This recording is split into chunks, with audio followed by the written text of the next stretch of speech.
নমস্কার। একজন ব্যক্তির জীবিকা মূলত নির্ভর করে যে বিভাগটি, যে বিষয়টি, সেটা অবশ্যই বলবো। আপনারা হয়তো জানেন যে জীবিকা সাধারণত দশম থেকে দেখা হয়, কিন্তু প্রকৃতার্থে না, তা কিন্তু নয়।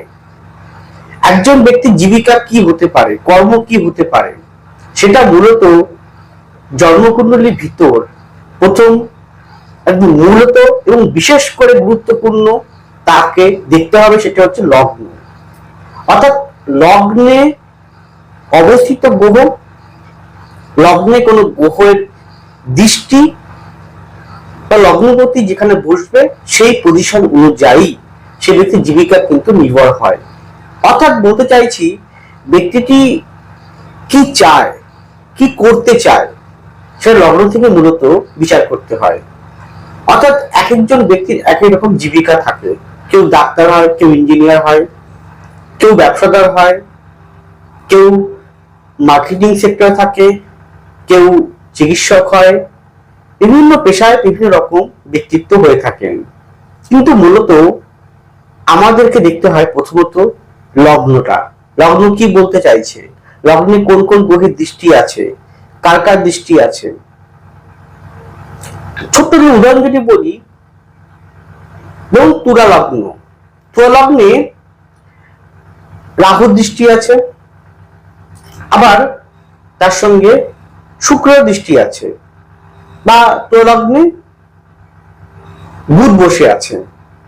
এই জাতকটি মূলত marketing sector, field sector, banking sector, banking এর মধ্যে যে সমস্ত যেগুলো মার্কেটিং সেক্টরের মধ্যে পড়ে বা টার্গেট পূর্ণ থাকে, বা যেগুলো ইন্স্যুরেন্স বা যেগুলো ক্লায়েন্টকে, কনজিউমারকে কনভিন্স করতে হয়, সেই ধরনের কর্ম করবে। অনেক সময় এই ধরনের ব্যক্তিরা ব্রোকার হয়ে থাকে। তো সামান্য উদাহরণ দিলাম।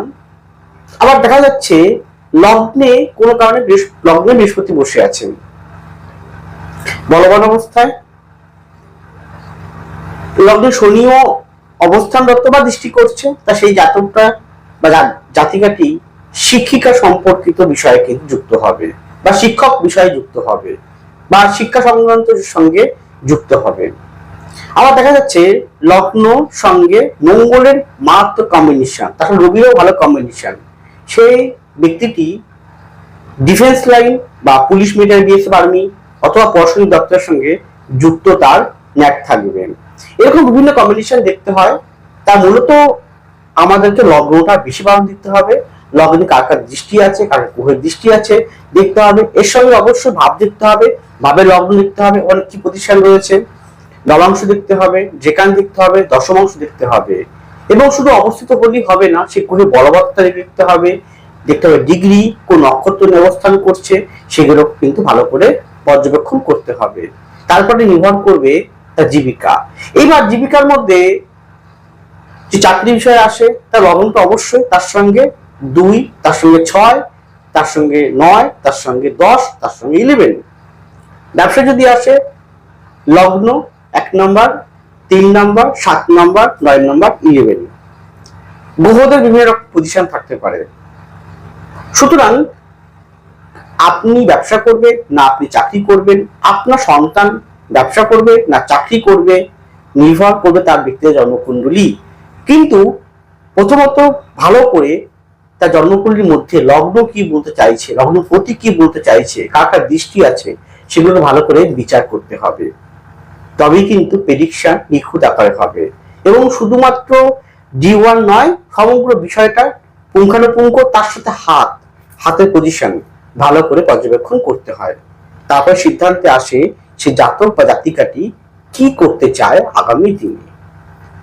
তাই আপনারা যদি পেশাগত জীবনে প্রবেশ করতে চান, বা পেশা পরিবর্তন করতে চান, বা পেশায় কিরকম ভাবে এগোতে চান, পেশায় কিভাবে আপনারা সাফল্যতা পেতে চান, যদি মনে করেন কনসালটেন্সি নিতে চান, তাহলে অবশ্যই নিতে পারেন। স্ক্রিনে ফোন নাম্বারে যোগাযোগ করবেন।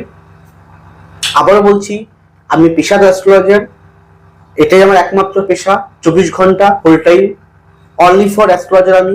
নট তান্ত্রিক ও তন্ত্রক্রিয়া করি না, আর করবও না। সুতরাং অ্যাস্ট্রোলজিক্যাল ভাবে আপনি কি জানতে চান, কোন পথে যাবেন, কোন পথে যাবেন না, কি করবেন কি করবেন না, সমগ্র দিকটা আমি নিখুঁতভাবে বিচার করে আপনাকে গাইডেন্স করতে বাধ্য। কারণ আমার এটা পেশা, রুটি রোজগার, আপনাকে সঠিক পথ দেখানোটাই আমার একমাত্র ধর্ম ও কর্তব্য। নমস্কার, জয় মা তারা।